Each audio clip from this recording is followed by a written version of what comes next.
नित्याचं ऐकून आरव पुरता सदम्यात गेलेला. तिला पण हवे ही गोष्ट एखाद्या सुंदर स्वप्नासारखी भासली त्याला.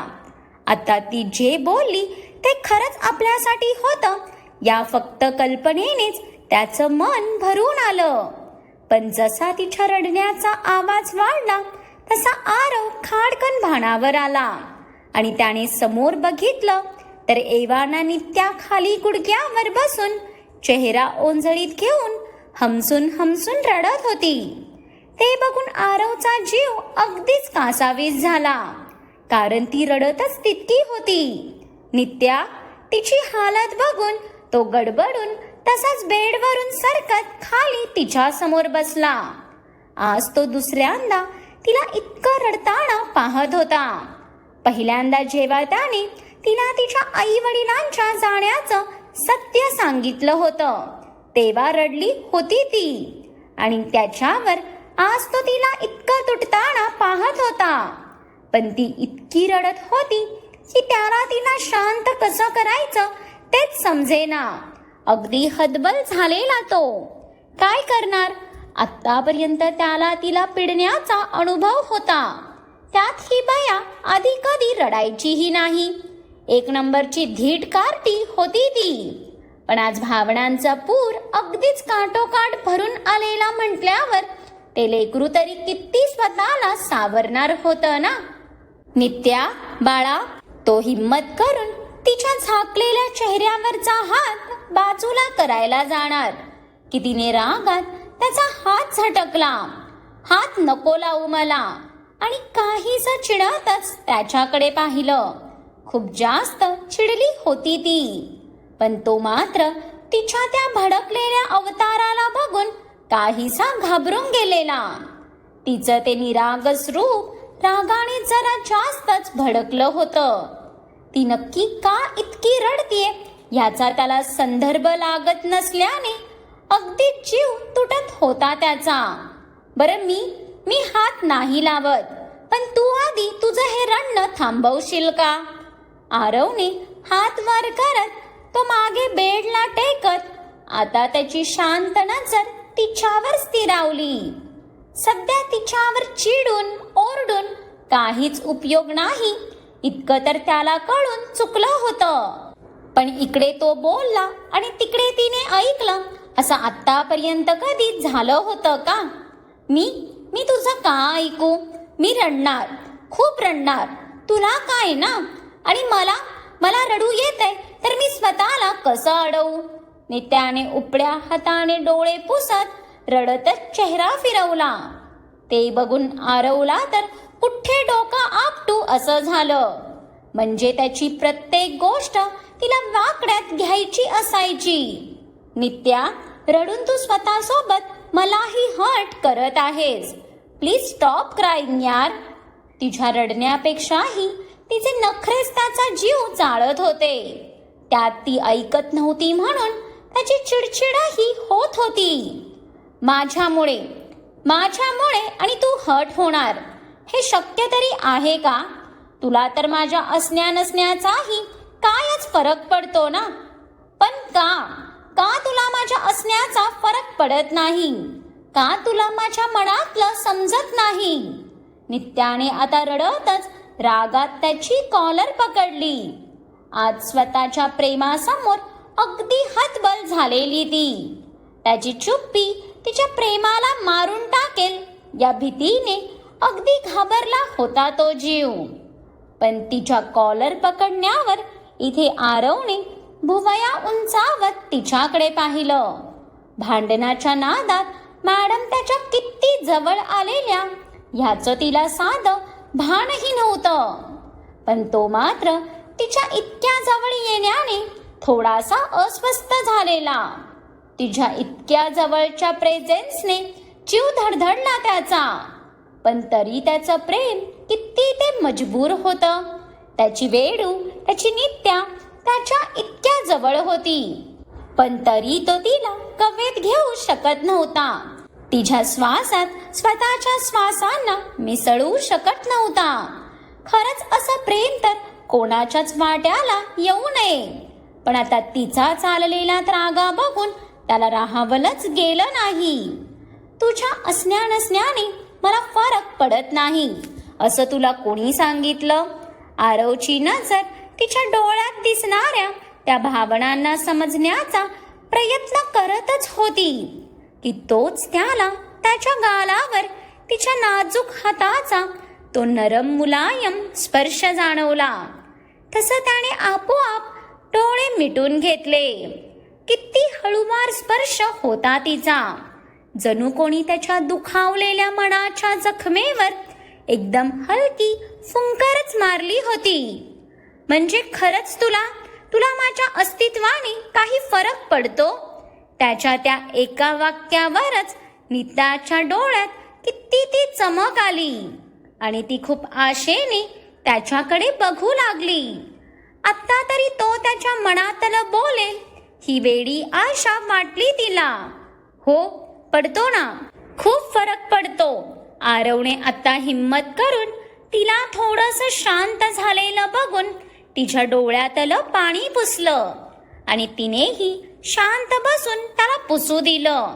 आता अगदी शहाण्या बाळासारखी त्याच्याकडे टुकुर टुकुर बघत होती ती.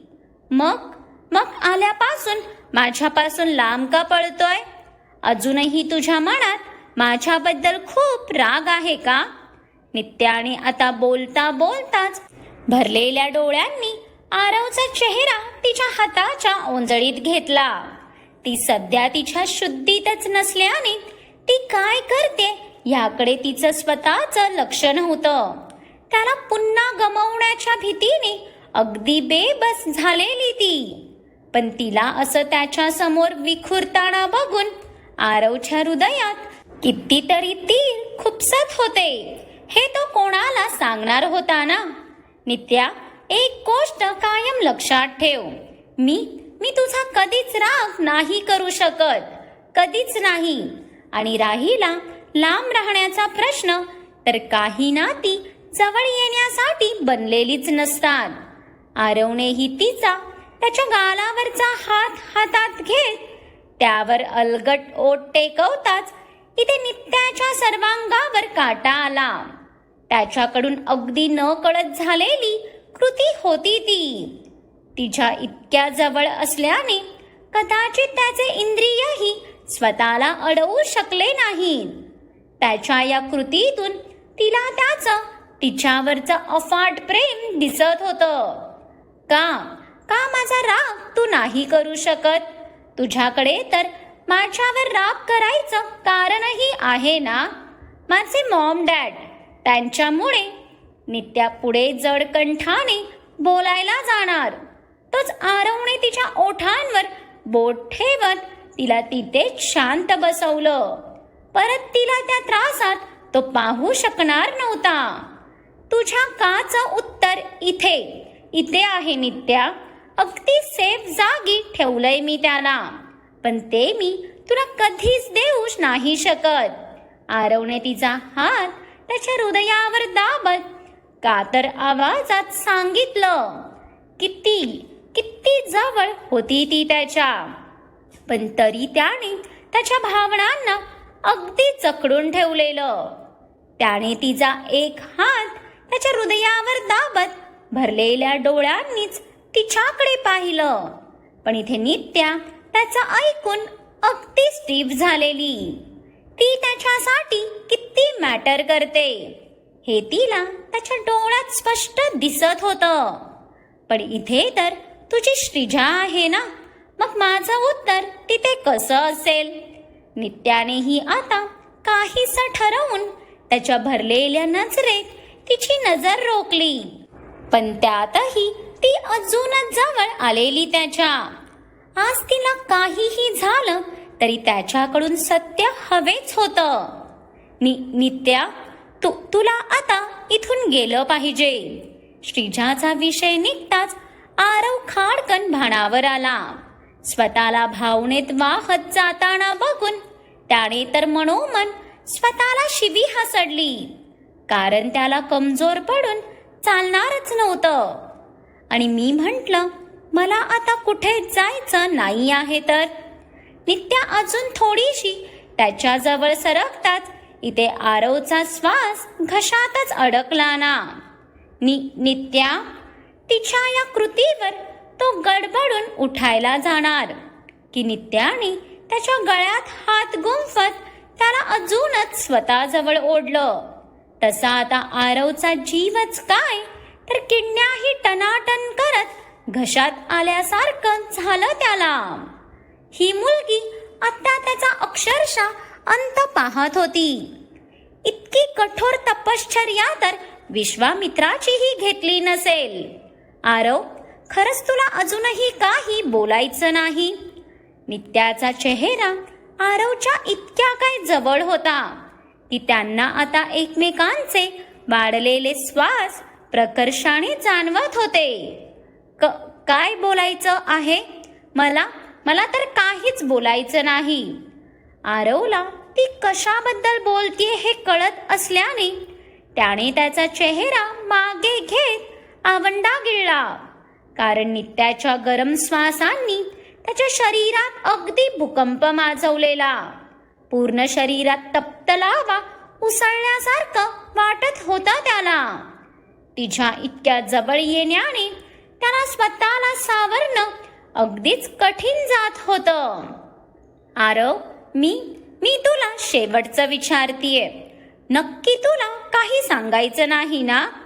त्याने चेहरा फिरवताच नित्याने त्याची हनुवटी पकडून त्याचं तोंड परत तिच्या समोर आणलं. नाही, मला आता झोपायचं आहे. सो आय थिंक तू आता गेलं पाहिजेस. आरवने तिची ती मोहक नजर सहन न होऊन डोळे गच्च मिटून घेतले.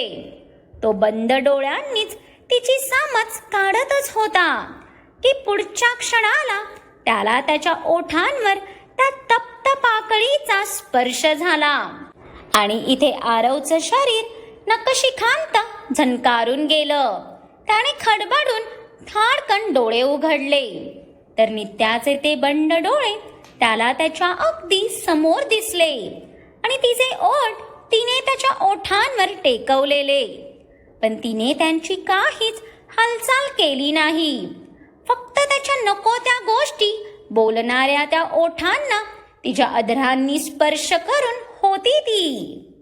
पण त्या तिच्या नाजूक स्पर्शाने तिथे आरवच्या शरीरात भूकंपाच्या लाटा उसळून त्याचे हात तिच्या कमरेभोवती विसाव्याला आतुर झालेले.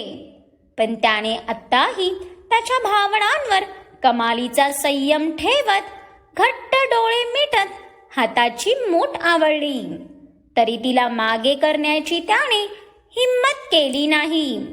फाईन, तुला काहीच बोलायचं नसेल तर मी आता जातेच आणि आय प्रॉमिस ह्यानंतर तुला परत कधीच ह्या नित्याचा त्रासही नाही होणार.